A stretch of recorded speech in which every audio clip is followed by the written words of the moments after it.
Salam Guru Penggerak, saya Alfrianti Kalolangi, calon Guru Penggerak Angkatan 10 dari SMA Negeri 4 Tanah Toraja. Pada video kali ini saya akan memaparkan demonstrasi kontekstual modul 1.3 tentang visi guru penggerak. Untuk merumuskan visi guru penggerak dapat menggunakan pendekatan inquiry apresiatif. Pendekatan ini mengidentifikasi hal baik yang telah ada di sekolah dan mencari cara bagaimana hal tersebut dapat dipertahankan, lalu kemudian memunculkan strategi untuk mewujudkan perubahan ke arah yang lebih baik. Agar dapat menerapkan pendekatan inquiry apresiatif, maka langkah yang dapat dilakukan adalah dengan menggunakan metode Bagja. Bagja terdiri dari buat pertanyaan, ambil pelajaran, gali mimpi, jabarkan rencana, dan atur eksekusi. Berikut ini visi guru penggerak yang saya buat adalah terwujudnya murid yang berprestasi dengan berlandaskan profil pelajar Pancasila. Adapun prakarsa perubahan yang telah saya buat adalah mengembangkan murid yang berprestasi dengan berlandaskan profil pelajar Pancasila melalui pembelajaran student center. Adapun tahapan bagjanya adalah sebagai berikut. Yang pertama, buat pertanyaan utama. Pertanyaan yang pertama, apa yang harus kita lakukan untuk mewujudkan peserta didik yang berprestasi dengan berlandaskan profil pelajar Pancasila? Pertanyaan yang kedua, bagaimana cara atau strategi membiasakan peserta didik yang berprestasi melebihi yang sudah pernah diraih? Kemudian, tindakan yang perlu dilakukan untuk menjawab pertanyaan tersebut adalah yang pertama, meningkatkan motivasi belajar peserta didik. Yang kedua, menciptakan suasana belajar yang nyaman dan menyenangkan. Yang ketiga, menanamkan rasa syukur kepada Tuhan Yang Maha Esa. Yang keempat, menuntun murid dalam kolaborasi tanpa membedakan sara.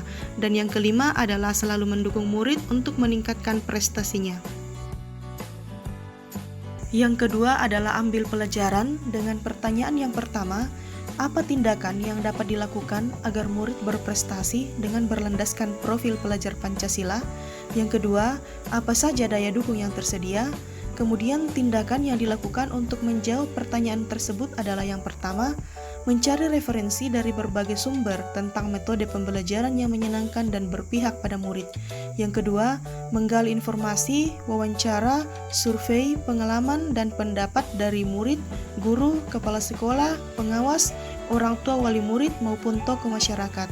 Dan yang ketiga adalah melengkapi sarana dan prasarana yang ada. Yang ketiga adalah gali mimpi dengan pertanyaan yang pertama, bagaimana bentuk kebiasaan-kebiasaan baru yang dapat meningkatkan prestasi murid? Yang kedua, apa bentuk kegiatan yang menyenangkan dan bermakna bagi peserta didik?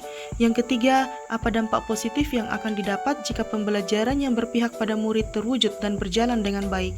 Adapun daftar tindakan yang dapat dilakukan untuk menjawab pertanyaan tersebut adalah yang pertama, menjalin kerjasama dengan pihak luar sekolah dalam peningkatan potensi siswa.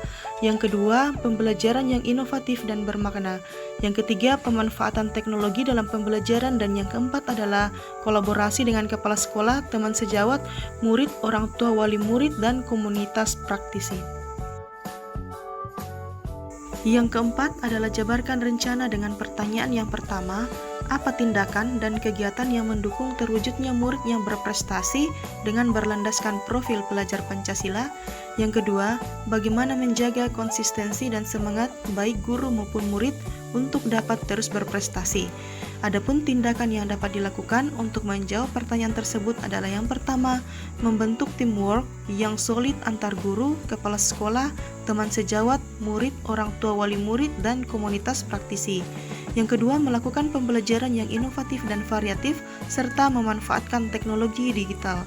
Yang ketiga, mengoptimalkan kinerja ekstrakurikuler sebagai wadah aktualisasi bagi murid. Yang keempat, melakukan pembimbingan intensif bagi murid dalam perlombaan. Dan yang kelima adalah memberikan apresiasi atau reward kepada guru dan murid yang berprestasi. Kemudian yang terakhir adalah atur eksekusi dengan pertanyaan yang pertama, siapa yang bertanggung jawab mengarahkan dan memantau saya dalam mewujudkan murid yang berprestasi dengan berlandaskan profil pelajar Pancasila? Yang kedua, siapa saja yang akan terlibat dan bertanggung jawab dalam mewujudkan rencana ini. Dan yang ketiga adalah apa tindak lanjut yang dilakukan untuk mewujudkan murid yang berprestasi dengan berlandaskan profil pelajar Pancasila. Adapun tindakan yang akan dilakukan adalah mengajak rekan guru, kepala sekolah, pengawas, dan orang tua wali murid untuk mengobservasi dan mengevaluasi hal yang sudah dikerjakan setiap semester. Yang kedua, semua warga sekolah dan stakeholder terlibat dan bertanggung jawab penuh sesuai tugas pokok masing-masing dalam mencapai tujuan bersama. Dan yang ketiga adalah melakukan evaluasi dan refleksi yang berkelanjutan. Terima kasih, salam guru penggerak.